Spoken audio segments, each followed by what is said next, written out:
Decision making in Python.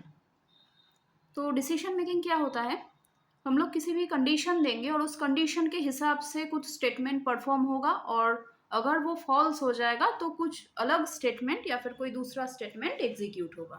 ठीक है, ये होता है डिसीजन मेकिंग। तो डिसीजन मेकिंग में कुछ स्टेटमेंट्स हम लोग यूज कर सकते हैं। वो क्या होता है, पहला होता है only if statement. Next if else statement. Third, multiple if statement. Fourth, elif statement, elif, elif.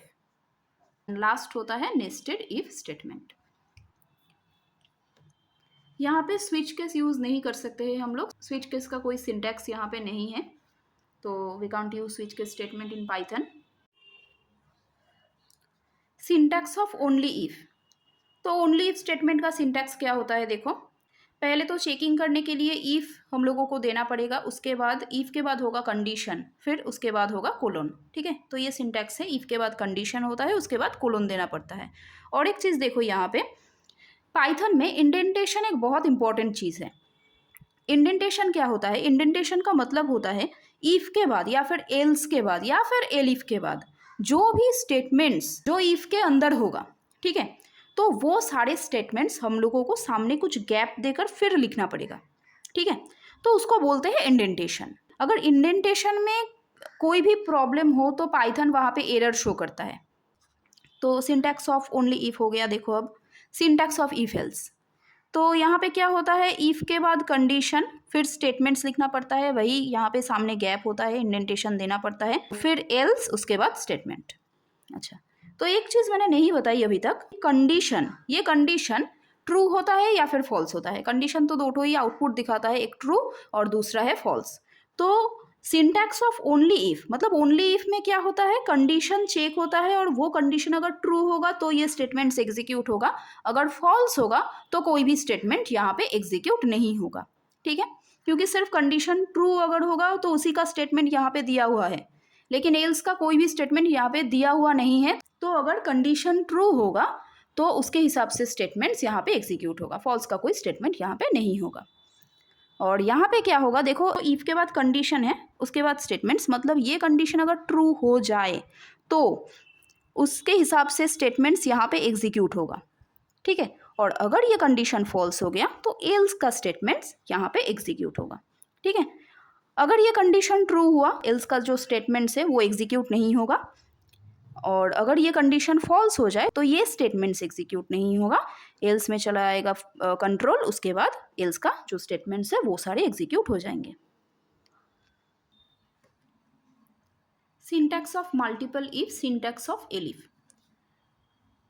Multiple if में क्या होता है, इफ के बाद कंडीशन होता है, स्टेटमेंट एग्जीक्यूट होता है, फिर नेक्स्ट इफ, फिर नेक्स्ट इफ। ठीक है, मतलब मल्टीपल इफ और एलिफ दोनों स्टेटमेंट का ही काम क्या है, जब भी किसी भी क्वेश्चन या फिर प्रोग्राम में मल्टीपल टाइम्स किसी भी कंडीशंस अगर होगा, ठीक है, तो हम लोग ये दोनों स्टेटमेंट्स एग्जीक्यूट कर सकते हैं। तो देखो इफ अगर ये कंडीशन ट्रू हो जाएगा तो उसका स्टेटमेंट यहाँ पे एग्जीक्यूट हो जाएगा, फिर नेक्स्ट कंडीशन चेक होगा, फिर नेक्स्ट कंडीशन चेक होगा, ऐसे तरीके से जितना भी कंडीशंस होंगे यहाँ पे उतना ही कंडीशन यहाँ पे चेक होगा। ठीक है, और जो कंडीशन सेटिस्फाई हो जाएगा उसके हिसाब से जो स्टेटमेंट्स रहेगा वो प्रिंट हो जाएगा। एलिफ का सिंटैक्स क्या होता है, इफ के बाद कंडीशन 1 स्टेटमेंट 1, अगर ये कंडीशन सेटिस्फाई हो जाए तो स्टेटमेंट 1 प्रिंट हो जाएगा, अगर नहीं हुआ तो एलिफ यहाँ पे जो कंडीशन है वो चेक करने के लिए कंट्रोल आ जाएगा। ठीक है, तो देखो यहाँ पे एक छोटा सा डिफरेंस है मल्टीपल इफ और एलिफ में। क्या होता है, मल्टीपल इफ में सभी कंडीशन चेक होता है एक के बाद एक, अगर किसी भी कंडीशन सेटिस्फाई हो भी जाए, ट्रू हो भी जाए, तो उसका तो स्टेटमेंट्स एग्जीक्यूट हो जाएगा, फिर भी नेक्स्ट कंडीशन और उसके बाद जितना भी कंडीशंस होंगे वो सभी चेक होगा। ठीक है, पर एलिफ में क्या होता है, अगर किसी भी कंडीशन यहाँ पे सेटिस्फाई हो जाए तो उसके हिसाब से जो स्टेटमेंट यहाँ पर है वो प्रिंट हो जाएगा और बाकी जितना सारा कंडीशंस होगा कुछ भी चेक नहीं होगा। ये होता है एलिफ, ठीक है। क्योंकि देखो अगर ये कंडीशन फॉल्स हो जाए तभी एल इफ मतलब एल्स इफ, उसको शॉर्ट करके एलिफ, ठीक है।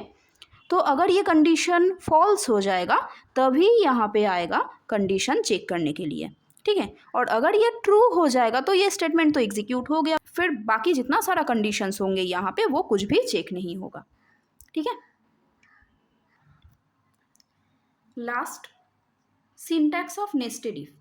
नेस्टेड इफ में क्या होता है, एक इफ कंडीशन के अंदर दूसरा इफ कंडीशन होता है। तो इफ पहला कंडीशन, अगर ये कंडीशन सेटिस्फाई होगा, ये कंडीशन अगर ट्रू हो जाएगा तो ये सारे स्टेटमेंट्स एग्जीक्यूट होगा, ठीक है। तो यहाँ पे भी देखो इस कंडीशन के अंदर एक चेकिंग है, इफ कंडीशन 2। तो इस कंडीशन के अंदर जो ये कंडीशन है दूसरा, अगर ये सेटिस्फाई हो गया तो स्टेटमेंट 1 एग्जीक्यूट होगा, अगर नहीं हुआ, अगर फॉल्स हो गया कंडीशन तो एल्स में आएगा, स्टेटमेंट 2 एग्जीक्यूट होगा, ठीक है। अब देखो अगर ये कंडीशन 1 जो है ये अगर फॉल्स हो गया तो इसका एल्स कौन सा है, ये वाला, तो यहाँ पे आ जाएगा, ये तब एग्जीक्यूट नहीं होगा, ये कंडीशन 2 चेक नहीं होगा, एल्स में आएगा।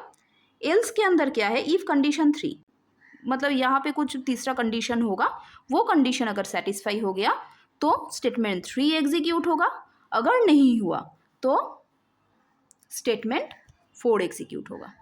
तो ये था सभी इफ स्टेटमेंट का सिंटैक्स। Okay, thank you.